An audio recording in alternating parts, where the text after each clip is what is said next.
Welcome to Daily Joy, where every movie is a story waiting to be relived. Today's movie name is Jackpot. Be aware that this video contains spoilers, so proceed with caution. In 2026, during the Great Depression, the people and the fresh government are in such financial need that the California Grand Lottery is created. The only restriction is that no weapons may be used if the winner is killed before sunset. Otherwise, they can lawfully claim their prize. In Los Angeles, in 2030, Sean has just won the jackpot and is escaping from a large angry people that intends to murder him. Sean fights through them all without hesitation, taking them out fast and then hopping over a fence to get away. Sean ultimately smashes a window to get into a house and finds a grandmother. He takes her phone and destroys it right away. A drone is monitoring everything outside. As soon as Sean catches his breath, the woman pulls out a Grand Lottery bolt gun and kills him instantly. Subsequently, the woman destroys her ticket in order to call the lottery team, who then burst through the door and verify the winner's death. She gets a whopping check for $22 million and makes an appearance on television. After a month, Katie gets to LA to take up acting again. She is fixated on a small Oscar keychain that looks to be a keepsake while they are on the bus. She makes expressions at the small girl nearby in an attempt to make her laugh, but the child's father continuously makes fun of her daughter on the phone. Katie approaches him from the side and poses as a police officer, threatening to send him to social services if he misbehaves. An elderly woman approaches to thank Katie for her services as the guy begins to treat his daughter more kindly. Nevertheless, Katie discovers she took her watch after the woman departs. When Katie spots an advertisement for Lewis security firm on a sign, she wishes she had bodyguards just like that. She observes along the voyage that everyone is tense or violent, usually both.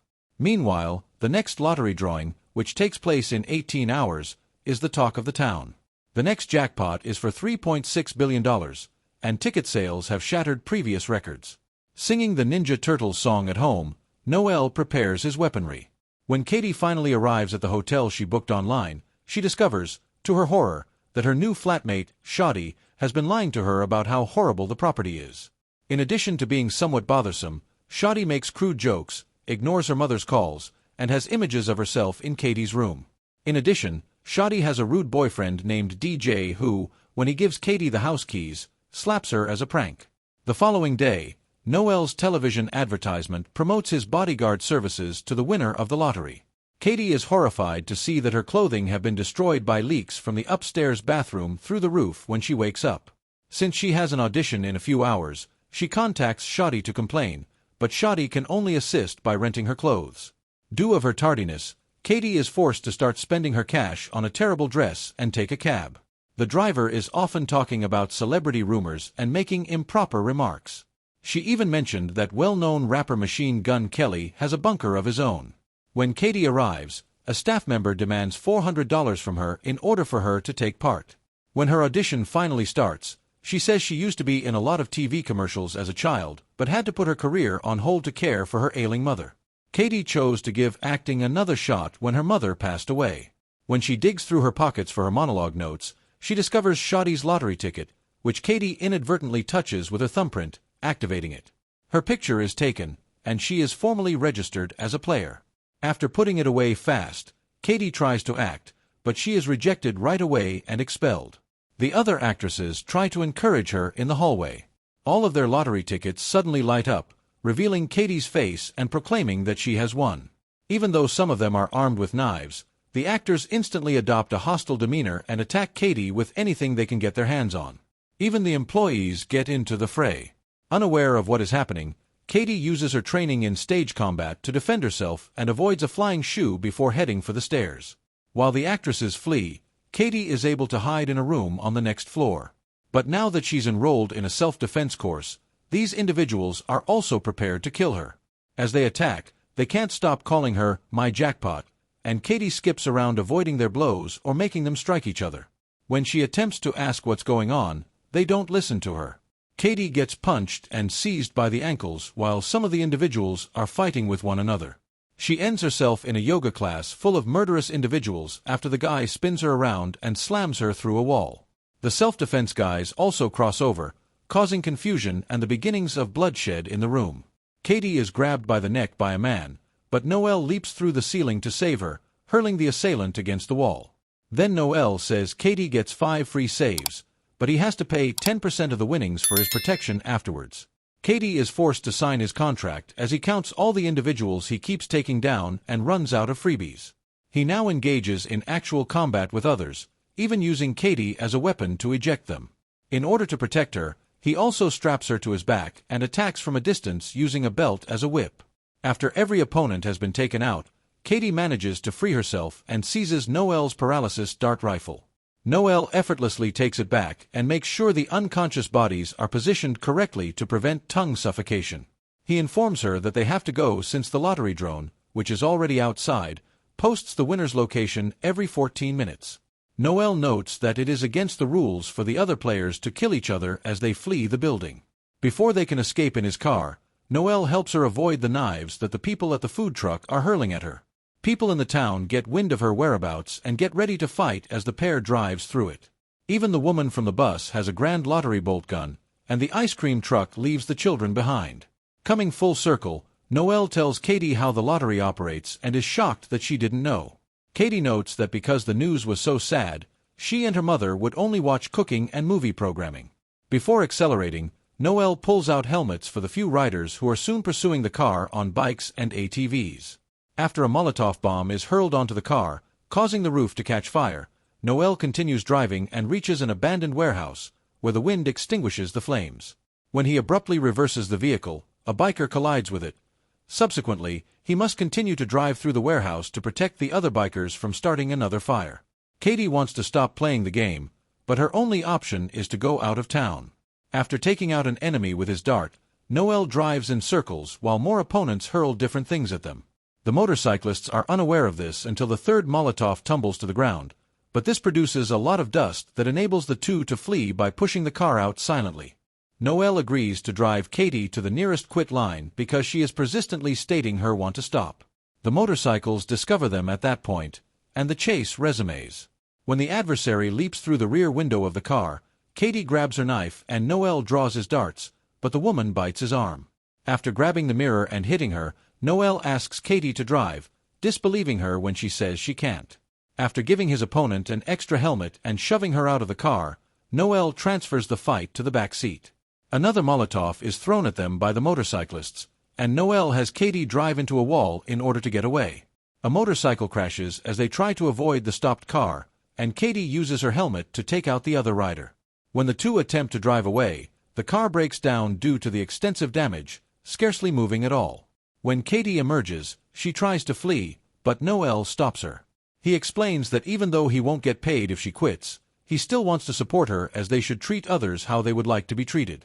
Noel had to pop his nose back into place as Katie suddenly throws sand in his face and punches him.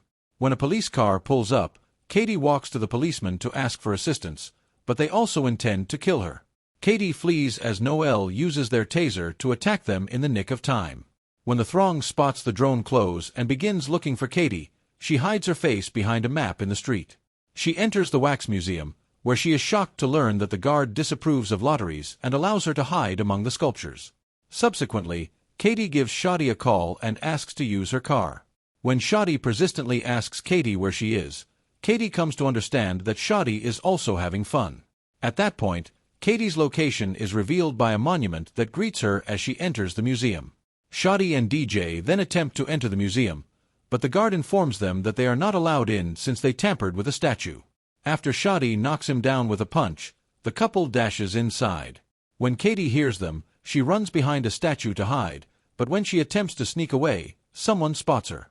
DJ shoves her against a desk right away, and Katie hurls a bottle at Shadi's head before slinging sand in DJ's face to force him to stop. Subsequently, the pair joins forces to combat Katie, who uses the staff of a statue to protect herself. She tries to flee when there's a gap, but Shadi kicks her back, taking the staff away from her. Shadi and DJ begin hitting Katie with the staff halves in the adjacent room. In retaliation, Katie tosses statues at them, mistaking the Kardashians for Cher. In the horror room, they resume the fight by attacking any available prop. After a protracted confrontation involving weapons and movie costumes, Shadi throws an axe at Katie, who flees. The weapon does strike, but since it is artificial, nothing happens. As Katie clicks a button to lower the shutter, she is reminded of what Noelle had taught her. Shadi and DJ are left stranded within the museum after she adjusts the guard's body to prevent him from choking and then leaves. She is quickly noticed by a tour bus guide, who uses the microphone to broadcast her location. Noelle arrives in a police cruiser and takes her away before her assailants can get to her. Because helping her quit means not getting paid, Katie still doesn't trust him and believes he will kill her in secret. Noelle wishes they had a bunker as the tour bus keeps crashing into the back of the automobile, and Katie recalls the taxi driver. When Katie asks for aid, the two soon show up at Machine Gun Kelly's place, where Kelly believes she wants something dirty. The bus arrives at that very moment, so Katie grabs Noelle's dart gun and makes him unlock his panic room. Noelle and Katie dash inside, use a dart to put Kelly to sleep, and then attempt to shut the door. Noelle prepares to fire it as a mob gathers in the living room and an arm tries to keep the door open. Believing he intends to shoot her, Katie grabs the rifle and fires a dart at the arm, causing it to back off and ultimately shutting the door. Both of them can observe the crowd on the security camera, and the room is completely furnished.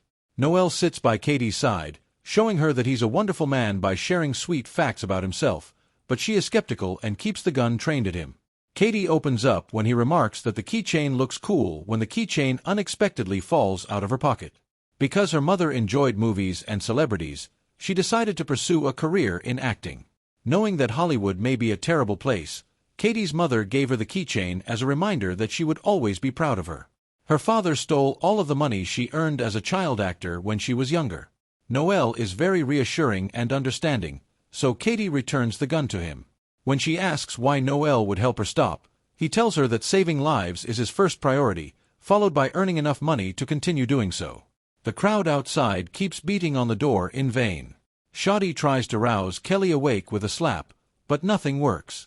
Instead, she drags him into the swimming pool and finds out the meme 6969 is the door password.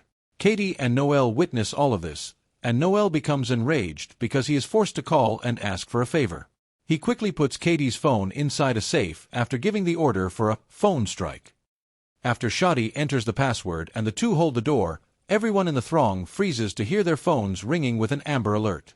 But their phones blow up and burn a lot of different portions of their bodies since this is a trap. Noelle and Katie emerge to flee while everyone tends to their burns, but not before Noelle puts out a fire in someone's groin. Numerous guards, armed with rubber bullet rifles and damage-resistant automobiles, are waiting outside. She makes them bring Noelle even though they just want to invite Katie.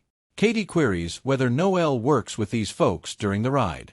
He clarifies that while he used to, he is now a freelancer. After arriving at the corporate office a little while later, Katie meets Lewis and discovers that this is his security firm. Lewis gives her a new phone and points out that she lives in the safest building in the nation, but she isn't impressed by him because he's constantly making fun of Noelle and wants to be taken out of the city. In addition, he flashes the grenades in his pocket. Lewis offers them a tour and points them the wall containing all the winners they saved with just 4 game hours remaining. The names are anonymous, though, and they haven't had any new customers in a while. Lewis says that their fee is 30%, and Katie signs the agreement after receiving a portion of that money for Noelle. Following that, they notice a throng assembling outside on the security cameras. Lewis determines it would be safer to use decoy cars to transport Katie to a secret underground stronghold. As the two receive medical attention for their wounds, Noelle opens up more about himself. He and Lewis were former private sector mercenaries whose squad was dispatched all around the world to assassinate dreadful people. Noelle once resigned mid-job after realizing his victims weren't all evil people. Because of this, the expedition failed, and only he and Lewis made it out alive. These days, he donates his earnings to the families of his comrades and victims. In exchange, Katie says that since she was 8 years old, her father has been her manager and has required her to labor non-stop. He vanished with her money after she told him she wanted to handle it on her 18th birthday. With just $600 and a bus ticket to Los Angeles, Katie was left to care for her ailing mother, who passed away a month ago. An employee arrives with a prosthetics device at that same moment. When Katie inserts her face, the machine creates an elderly man-like mask on her. Noelle is concerned, though, as it doesn't make sense to move Katie out and the facility is too costly to operate with only 30% of the previous earnings, particularly if they haven't had any customers recently. Noelle ultimately understands that Louis is really feigning to protect the winners in order to murder them covertly when Katie changes clothing to complete the disguise. As Louis leads them to a car, Katie persistently asks Noelle to accompany them, but Louis refuses. Katie kicks Louis in the balls out of desperation, and Noelle takes advantage of the attention to open the garage door. After that, he uses his darts to shoot every guard, causing the throng to rush in and disregard Katie because they don't recognize her. After dragging her outside, Noelle gives her the keycard he took from a security officer and orders her to flee while he buys some time. Louis kicks Noelle to get information while other guards show up and keep him down. Louis sends his men after the AI-driven spoof cars when they all take off at once and Katie hides in one of them. As Katie removes her mask and takes over the wheel of the automobile downtown, Louis' system is notified of the route change. In the meantime, social media is ablaze with excitement over Katie's disappearance from the drone. Provided she stays clear of trouble, she should be secure from attackers until the very end. She gains admirers as a result of this who consider her a hero. Just as Katie is ready to leave town, Louis calls and threatens to kill Noelle if she doesn't turn around. Noelle advises Katie to save herself because he's already stabbing him repeatedly. Katie hesitates for a moment before agreeing to meet and turning the car around. Louis, in the meantime, shows Noelle around an ancient theater and admits that he always knew they were killing civilians when they were mercenaries. Since it was easy money, he didn't give a damn. Louis acknowledges that he murdered their team while making it appear as though Noelle was at fault since he dislikes sharing. With only 15 minutes remaining, Katie dashes into the theater, where she finds Louis and Noelle on stage, and grabs a bolt pistol from the glove compartment. Louis doesn't believe her when she threatens to self-delete so no one gets the money, so Katie points out he'll kill her regardless. Additionally, she lets him know that she is filming this for social media so he can't claim he did it by wiping the gun's fingerprints. When Louis finally drops the handcuff keys and offers a compromise, Katie stops screaming about the terrible situation of her life and comes dangerously close to pulling the trigger. Katie confirms that she was playing when she kicks him off the stage while acting as though she's about to hand him the gun. The moment Louis leaves the game, the other players begin pursuing Katie once more. Every person Katie has met so far shows up at the theater and blocks all of the entrances, so Katie tries to slow them down by grabbing anything she can. Before attempting to murder her, Louis abruptly grabs her leg and causes her to fall.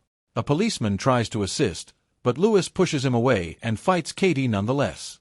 Noelle is still strapped to the chair and is singing the Ninja Turtle song when a mob suddenly surges in. Before long, the chair breaks, allowing him greater mobility. After disarming and biting Louis, Katie throws the keys to Noelle, who manages to free himself at last. Shoddy shows in with a katana to attack Katie, but Katie quickly disarms her and knocks her unconscious with a headbutt as Noelle battles Louis. There are just 4 minutes remaining when a sizable crowd walks into the theater. Since Noelle and Louis are still at odds, Katie needs to go to safety by scaling the stage decorations. Noelle uses symbols to defend himself after Louis grabs an axe from another player, which finally helps him overcome his old friend. Katie kicks the bus lady off when she tries to get on top of her. Noelle then begins smashing the decorations to prevent people from trailing Katie. When Louis' men get there, half of them construct a human staircase for him to climb while the other half attack Noelle. When Louis finally gets to Katie on the scaffolding, they get into a struggle and Katie ends up falling. As she hangs over the edge, she discloses that she set off one of his explosives with her keychain, causing it to explode.